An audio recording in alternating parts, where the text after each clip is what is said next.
Hi everyone, I'm Purple Celery. Welcome back to my channel. So, as promised, now that Series 14/Season 1 of Doctor Who has finished, I wanted to take a more holistic look at the series. I'll start by sharing my general impressions of this series, and there were two of them. The first was that this really felt like quite a short series, and obviously it was because we only got 8 episodes as compared to the 13 that we originally got when the series was rebooted in 2005. But this time it was quite noticeable. I think there were some episodes where a bit of breathing space was needed. This was most evident in the 2-part finale. I felt in some ways it would have been better if it had been 3 episodes rather than just 2, because we would have felt more of an impact that Sutekh had on the universe, generally speaking. The second general impression that I had with this series was that it was quite all over the place, tonally speaking. The episodes were quite diverse. For example, we opened with a couple of silly, bonkers episodes. Then we had a bottle episode in Boom. We had a Dr. Light episode. We had Doctor Who Does Black Mirror. We had Doctor Who Does Bridgerton, etc., etc. It wasn't really until the second last episode, The Legend of Ruby Sunday, where I kind of felt, yep, this one does feel like a typical Doctor Who episode. Now, I'm not saying that this was necessarily a bad thing. I think that a lot of these episodes were very strong, very well written, but I'm just wondering if this diversity in the tone might have been a bit off-putting and misleading to the newer viewers. On that note, I also found it a little bit strange that the start of this series seemed very much geared towards bringing in new viewers. For example, we got quite a few info dumps in Space Babies. And yet, at the end of the series, Russell T Davies brought back a villain who we hadn't seen for nearly 50 years, Sutekh. And it's only a villain that the older or the more die-hard fans would recognise. So I just found that a little bit strange. And as I said in my previous video, I did worry that perhaps the whole Sutekh thing, the impact of Sutekh might have kind of been lost on these newer viewers. Now, I appreciate so far I have sounded quite hypercritical of this series, which isn't my intention. As I said, I do think that, like, many of these episodes were very strong, very enjoyable, very compelling. If I had to map this series on a graph, I feel like the first couple of episodes were the weakest ones, and then they got better and better and better. Then the last episode kind of dipped a little bit and fell off. Didn't quite stick the landing. I do also think that this series may have been stronger if a couple of the episodes were flipped around in the running order. I would have actually swapped episodes 2 and 4. So I would have had the first few episodes go Space Babies, 73 Yards, Boom, and then The Devil's Cord. Now, I know that this sounds like a bit of a bold move, having a Dr. Light episode as number 2 in the running order, but I think that this would have had several advantages. Number 1, it would have broken up the 2 sillier, weaker episodes.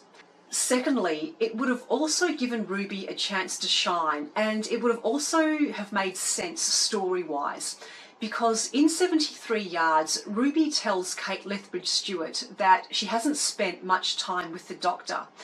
And also in that episode, while I wouldn't describe Ruby as giving up on the Doctor, she does kind of return to her normal life quite quickly, which I think would make more sense if she really hadn't been travelling with the Doctor and didn't know him very well.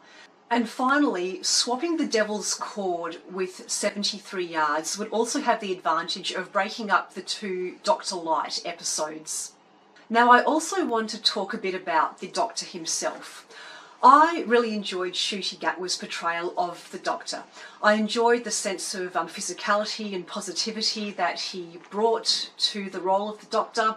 I also got quite a good grasp of who this Doctor is. He's somebody who's a bit impulsive. He looks before he leaps, and sometimes that leads him into danger, leads him into trouble.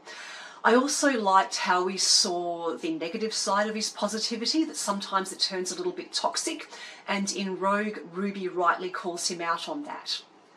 Now, I do of course have to mention the Doctor's crying. I haven't met one person either in real life or online who has said, gee, I really wish the Doctor had cried a bit more. So yeah, look, as many others have said, I just found the crying, the slow trickle of the tears down the Doctor's cheeks in nearly every episode a little bit over the top. Now, I read that Russell T Davies made a deliberate choice to have the Doctor cry in many of the episodes because Davies wanted to show that it's okay for guys to show their emotions. It's okay for them to cry. And look, I totally agree with that sentiment. But it kind of got to the point where it did feel a little bit forced. So I do hope that they dial it back in the next series. Another thing that I found a little bit disappointing about the portrayal of the Doctor in this series was that there weren't actually many episodes where the Doctor himself saves the day. For example, in The Devil's Chord, it was John Lennon and Paul McCartney who saved the day. In Boom, it was the power of parental love that saved the day. And of course, in Rogue, it was Rogue himself who saved the day by pushing Ruby off the zone of death, whatever it was. Now, speaking of Ruby, look, I found her to be an okay companion, but really she was just an okay companion. I mean, of course she was brave, she was curious, she was smart, all the things that a decent Doctor Who companion should be. But I didn't really feel like she kind of stood out from the pack very much at all. She felt a little bit generic. Her main personality trait seemed to be, I'm adopted, which isn't kind of a trait at all. I personally think that Ruby would have done much better if she'd had more of like a proper arc. For example, we saw like a really good companion arc in Series 1 with Rose, because Rose went from being a person who was a bit underconfident, she lived in quite a narrow, limited world, had a bit of a dopey boyfriend in Mickey, lived on the estate. And then over the course of Series 1, we saw her grow, we saw her develop her confidence, her belief in herself. And it got to the point where in the final episode, she managed to, I guess, stand up to her family and, you know, go back and save the Doctor, save the universe, so to speak. And I just wish that we had seen more of a arc for Ruby, just some more character development. And this kind of goes back to the first point that I made in this video, that because this season was so truncated, because it was so short, I do appreciate that there probably wasn't really much of a chance for Ruby to experience a character arc, which was a shame. Having said that though, there were many things that I enjoyed about this series. For example, I really liked the ongoing mystery of the Susan Twist characters. It was really fun just, you know, seeing all the theories flying around. I also liked the mystery of Mrs. Flood. It was disappointing that we didn't find out who exactly she was in the end, but it's a nice mystery to carry over into the next series. I must say too that visually speaking, this series looked amazing, and I did enjoy the return of Murray Gold's soundtrack. Anyway, as always, these are just my thoughts. What did you guys think of Series 14 / Season 1 overall?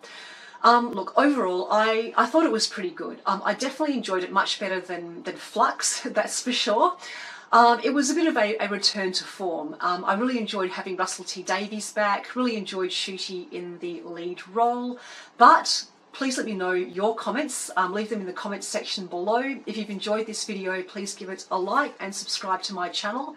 And I will try to do some more videos at some point between now and Christmas. But until then, guys, thank you so much for watching, and especially for those of you regulars who come back week after week and leave comments. I just love hearing your thoughts. I love interacting with you guys. I just do this for like a bit of fun, so it's such a lovely bonus having people watch and comment and enjoy these videos. So thank you so much, guys. Really appreciate it. And until next time, take care. This is Purple Celery, over and out.